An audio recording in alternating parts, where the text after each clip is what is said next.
সারা দেশে প্রচার প্রচারণায় ব্যস্ত সময় কাটাচ্ছেন প্রার্থীরা। জয়ের ব্যাপারে শতভাগ আশাবাদী বিএনপি, জামায়াত ও এনসিপি প্রার্থীরা।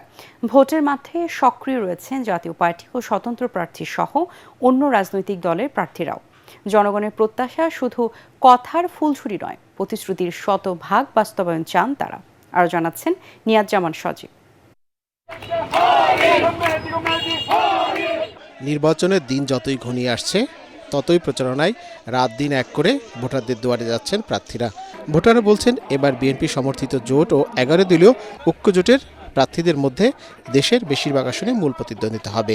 ওই ব্যালট পেপারের মধ্যে আমি আমার নিজস্ব যে প্রতীক আছে ওই প্রতীকের সিল দিয়া এই হা ভোট না ভোটের মধ্যে আমি হা ভোট দিয়ে দিব।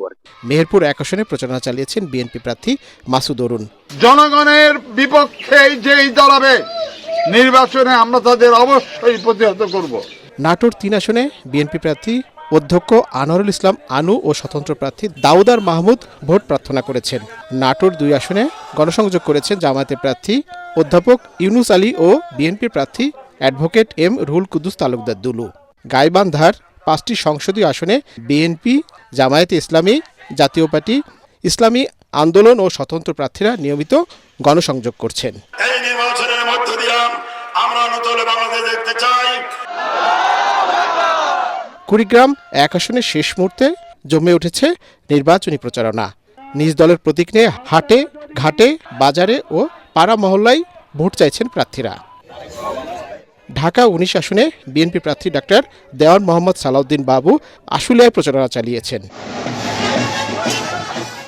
একই আসনে প্রচারণা চালিয়েছেন এলডিপির প্রেসিডিয়াম সদস্য এবং ছাতা প্রতীকের প্রার্থী লেফটেন্যান্ট জেনারেল অবসরপ্রাপ্ত ডক্টর চৌধুরী হাসান সরওয়ার্দী।